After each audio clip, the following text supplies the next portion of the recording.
1화부터 10화까지 전부 다 범죄로 점철되어 있는 드라마였어요. 성인도 네. 법조인이 아니면 사실 무죄는 안 돼요. 상상하는 것만도 너무 스트레스더라고요. 답이 안 나오는구나. 네, 영화를 읽는 새로운 시각. 변호사들의 시선을 읽어보는 색다른 영화 리뷰. 라이너의 고소한 영화 읽기. 이번 주는 드디어 이 첫 회에서 활약하신 분입니다. 이 법무법인 산하의 이제 얼굴이다. 이분이 이제 간판이다. 이런 얘기가 많았거든요. 최종화 변호사님이 돌아오셨습니다. 여러분들의 그 성원에 힘입어서 제가 반고가 됐습니다. 그 이유를 좀 물어봐 주시겠어요? 어쩌다가 반고가 되셨죠? 방송 출연 경험이 좀 있어요. 도전 골든벨에서 이제 최후의 사인까지 가면서 이병훈 감독의 그 작품에 제가 중요한 역할로 출연한 적이 있습니다. 무슨 작품? 마을이라고 세자빈의 그 6번 가마꾼으로 출연했습니다. 아, 6번 가마꾼. 굉장히 중요한 역할입니다. 제가 빠졌으면 가마가 기우뚱. 굉장히 중요합니다. 일반인 중에서는 저보다 많은 영화를 본 분이 없지 않을까. 몇 편? 아마 제가 2,000편 이상은 보지 않았을까. 일단 세워진다는 것 자체가 영화를 많이 본 게 아니고 저는 세워지지가 않습니다. 상하이 유혹 이런 거 봤어요? 뭐야? 최 변호사님에 대한 평은 진짜 변호사 맞냐? 뭐 진짜 졸개냐? 하나의 수도라가 분명히 짚고 넘어가야 될 게, 제가 사실 하나의 그 에이스 A 마스까지는 되는 것 같습니다. 없어 보인다. 자, 그리고 그 다음은요, 차분한 또 지적인 모습, 또 프로페셔널한 그런 태도. 김지혜 변호사님. 인사해 네, 주시죠. 안녕하세요.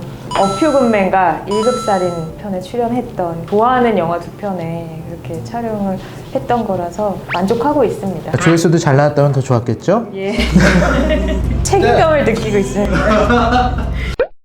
중요한 작품을 다루게 됩니다. 바로 2020년 최신작입니다. 영화가 아니라 스피노프 드라마죠. 자, 넷플릭스에서 가장 뜨거운 드라마였던 오늘 살펴볼 작품은 바로 평범한 고등학생의 이중생활.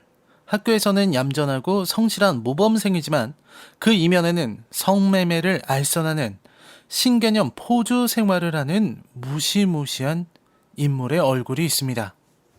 주인공 오지수는 평범하게 살고 싶어서 성매매를 알선하는 대단한 인물입니다. 부모의 도움도 받지 않은 채 혼자서 모든 일을 해나가는 똑똑한 인물이기도 하죠.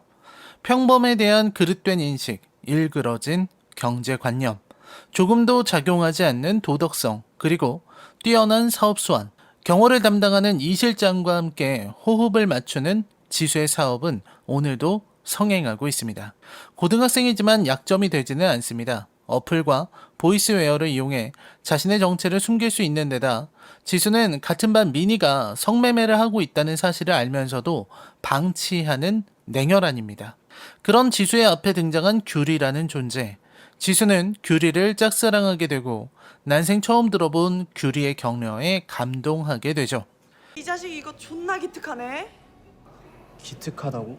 졸라 개고생했잖아. 1년 반이나. 부모도 없이 혼자서.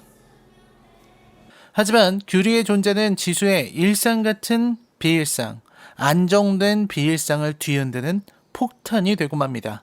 정체를 들킨 지수에게 계속해서 다가오는 위기들, 자신의 목적을 달성하기 위해서는 무엇이든 할 수 있는 인물, 오지수. 이번 고소한 영화 읽기에서 다룰 작품은 넷플릭스 드라마 사상 가장 위험하고 짜릿한 한국 드라마, 많은 이들에게 큰 인상을 남기고 화제가 되었던 작품, 인간 수업입니다. 자, 일단 두 분의 감상부터 먼저 들어봐야 될 것 같아요. 일단 저희가 왜 인간 수업을, 그 법정 영화도 아닌데 이거를 왜 다루는지에 대해서 좀 설명을 드릴 필요가 있을 것 같은데, 1화부터 10화까지 전부 다 범죄로 점철되어 있는 드라마였어요. 이 범죄에 대해서 저희가 좀 얘기를 하면 좋지 않을까라는 생각이 들더라고요. 그래서 저희가 이 드라마는 볼 가치가 있습니다라고 뭔가 얘기해주면, 이런 어떤 선택권에 도움을 준다는 측면에서. 자, 딴소리 그만하시고요. 자, 어떤 부분이 그렇게 볼 가치가 있다고 느끼신 거죠? 클리셰가 없었어요. 전 처음 접하는 스토리였어요. 네, 저도 되게 신선하다고 느꼈던 게 일단 소재가 정말 파격적이더라고요. 넷플릭스 측에서도 처음에 이거 방영과 관련해서 그 계약 조율을 할 때 영문 스크립트 2화까지 이제 받아보고 했던 말이 마약도 아니고 성매매라는 점이 되게 신선했다고 예, 그렇게 얘기를 했다고 하더라고요. 그래서 그러니까 성매매라는 이런 주제가 지금 성인지 감수성이라고 해가지고 굉장히 사회적으로 막 그 비난받고 그러나 되게 민감한 주제인데 아주 민감하죠. 근데 이 드라마를 보다 보면은 그 지수가 하는 그 성매매 알선 행위가 마치 범죄가 아니라 용인되는 것처럼 뭔가 그런 느낌을 받아요. 네, 맞아요. 그렇게 이 스토리를 흘러가게 하는 게 굉장히 특이했어요. 주인공은 지수 오지수입니다. 이 지수라는 캐릭터를 어떻게 보셨는지?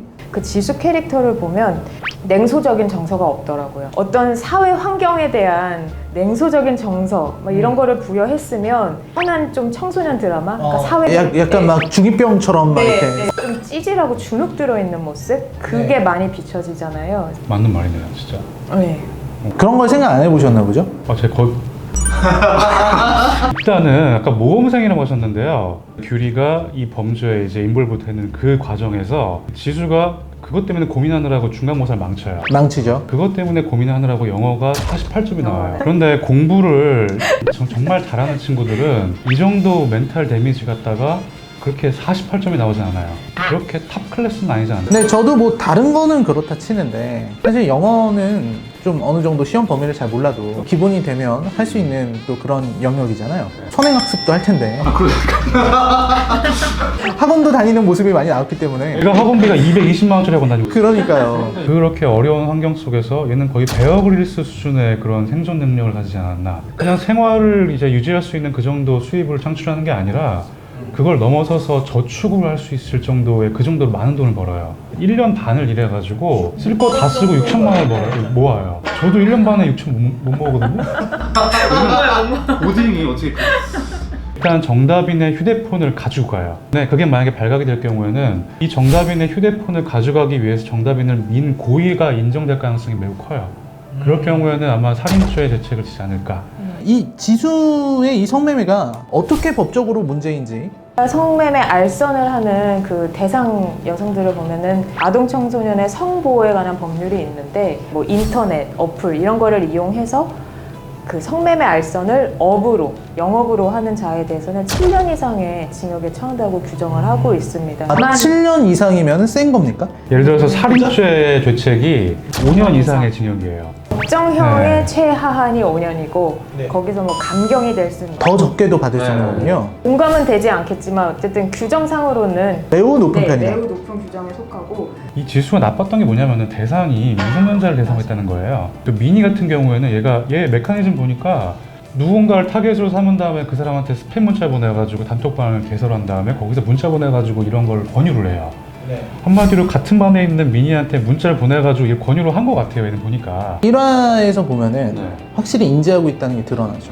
미니가 이제 그 남자친구 걔랑 이렇게 신랑이 하는데 팔찌를 보거든요. 아 글쎄요, 좀 죄질이 좋다고 볼 수는 절대 없을 것 같아요. 아유 좋진 않죠. 도대체 왜 이 댕댕이 폰을 왜 진동으로 안 해놓고 벨소리로 항상 벨소리 울려가지고 뭔가 이렇게 터지잖아요. 맞아. 그런 게 클리셰죠. 그러니까요. 이렇게 겉으로는 약하고 막 모범생인데 이런 큰 범죄를 저지르는 경우가 있을까요? 큰 범죄까지는 아니지만 제 얘기인데요. 중3 때 제가 밴드부를 만들어가지고 이제 활동을 했어요. 지하에 연습실이 있었거든요. 거기다가 저희가 그래피티를 했어요.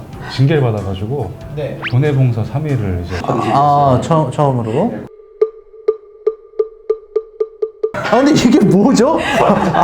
이게 뭐 아니 중학교 때는 진짜 무시무시한 탑 클래스였어요. 그런 상황에서 이제 이런 징계 받으니까 친구들이 다 놀랐죠. 근데 그럴 것 같다니까요? 아 제가요? 네. 밴드부를 했다는 얘기도 그럴 수 있겠다. 그래피티도 그럴 수 있겠네. 징계 한 번쯤은 받았겠지. 이런 생각이 듭니다. 아 참고로 말씀드리면 그 밴드부가 지금까지 유지가 되고 있고요. 창단 멤버입니까? 제가 만들었어요.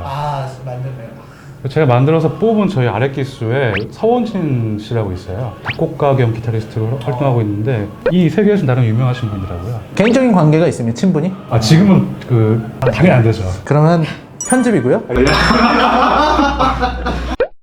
드라마의 상징이 소라게 아닙니까? 그리고 평범한 삶에 집착하고 이런 모습이 저는 껍질이라고 생각했거든요.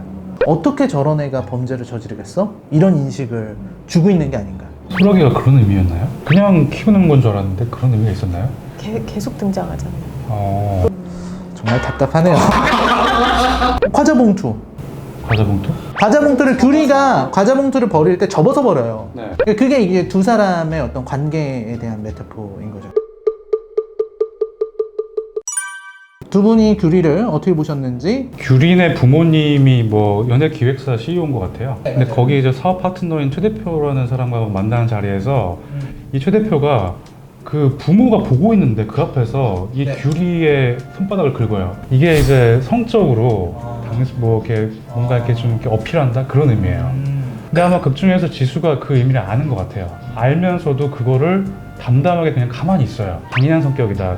사실 이거는 요즘 이렇게 했다가는 강제추행죄 성립이 되지 않을까? 그렇겠죠? 네네, 그렇게 보여져요. 어쨌든 규리도 범죄자예요. 그 지수가 하는 성매매 알선의 그 승계적 공동정범에 포함되는 건 맞고요. 뭐라고 하시죠? 처음부터 범죄를 같이 모의해가지고 실행을 분담해가지고 진행한 게 이제 공동정범이고요. 승계적 공동정범은 이 여기서처럼 지수가 먼저 하고 있는데 중간에 이제 개입해가지고 그 뒤부터 한 거예요. 굉장히 쓸데없는 얘기였네요. 찔될 것 같아요. 2화에서 지수 집에 돈다발이 있는 거를 알고 지수 집에 쳐들어가요. 이거는 주거침입죄 성립이 돼요. 그 여행 가방에서 돈다발을 꺼내다가 한 뭉탱이 꺼내요. 정신 차리고 다시 집어넣죠. 근데 이미 수중에 들어왔기 때문에 이거는 절도죄의 미수가 아니라 기수예요. 그래요? 네. 돌려놔도? 이거는 나중에 어떤 정상 참작의 사유가 될 뿐이지 기수가 되는 거는 이건 맞고요. 저는 오히려 좀 비겁한 캐릭터로 봤거든요. 왜 비겁하죠? 일을 크게 안 만들면서 자기 실속을 많이 챙긴다는 느낌을 받았어요. 똑똑하다고 제가 느낀 게 이 실장 그 핸드폰 관련해서 그거를 해경, 그러니까 그 학교 전담 경찰관이었죠. 그분이 그거를 뭐 입수를 해서 갖고 있을 때 전화를 걸어서 들킨 뻔한 뭐 그런 상황이 있었잖아요. 근데 지수를 막 안심시키면서 이거는 상해 사건 피해자 물건이니까 영장 안 나온다 이 말을 하길래 저는 진짜 깜짝 놀랐거든요. 이 실장은 상해 사건의 피해자고 피해자가 소지하고 있는 물건이기 때문에 이거를 압수수색할 수 있는 영장이 발부되지 않는다. 그러니 지수는 걱정하지 않아도 된다. 그러니까 일반적인 고등학생이 알 수 있는 내용이 아니죠, 이거는. 아니 성인도 네. 법조인이 아니면 사실 이런 얘기 쉽게 할 수 없을 것 같아요. 아버지 집에 쳐들어갔을 때 그 비트코인 그거 막 하다가 손절이란 말 써요. 저도 코인을 옛날에 했기 때문에 알지만 그거 어떻게 알아요, 고등학생이 그걸? 근데 손절은 요즘 많이 써요. 아, 그래요? 네, 취소하겠습니다. 미니에 대해서 어떻게 보셨어요? 계단씬에서 제가 좀 느꼈는데 이분이 그 안구가 굉장히 크시더라고요. 정말 커요, 진짜. 배우분이. 네. 혹시 그 원피스의 베이비 파이브라고 아세요? 그 어맛 날 필요로 하고 있어 하면서 하면은 이 말을 하면서 돈 빌려주고. 굉장히 의존적인 캐릭터거든요. 네. 자존감이 낮고 남자친구의 한마디 한마디에 막 감정이 흔들리잖아요. 근데 그거는 어떻게 보셨어요? 그 마지막에 그 계단 엄청 강하게 막 분노를 표출하잖아요, 지수한테. 근데 과연 미니가 그 정도로까지 이제 지수와의 관계가 조금씩 가까워지면서 규리를 감싸는 이 모습에 너무 배신감 플러스 질투심 뭐 이런 걸 느낀 것 같아요. 자기한테는 그렇게 뭔가 규리를 위해서 지수가 자기를 이제 희생하면서까지 하는 거 보면서 만감이 교차했던 것 같아요. 요즘 같은 디지털 시대에는 이런 성매매라든지 성범죄를 너무 가볍게 바라보게 되지 않는가. 이 디지털 시대의 어떤 성범죄 양상에 대해서 어떻게 생각하시는지 좀 궁금합니다. 그 라이너님 그 82년생 김지영 리뷰 보시면은 거기에 이제 댓글에 엄청났죠. 라이너의 컬처쇼크 최대의 위기가 뭐였냐? 82년생 김지영이었다. 좋아요보다 싫어요가 많은 영상을 처음 봤어요. 근데 그거는 범죄는 아니죠. 라이너는 82년생 김지영을 아주 시원하게 까줄 줄 알았는데 전혀 다른 게 나오니까 정말 그때 욕 많이 먹었습니다. 오래 살겠구나라고 확신했습니다.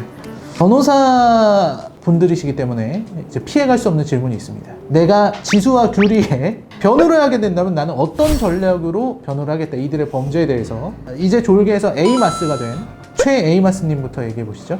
일단 이 두 명은 둘 다 무죄는 안 돼요. 아무리 저희 하나라도 김앤장은 가능할까요? 안 됩니다. 저희가 안 되면 김현장은 안 되지.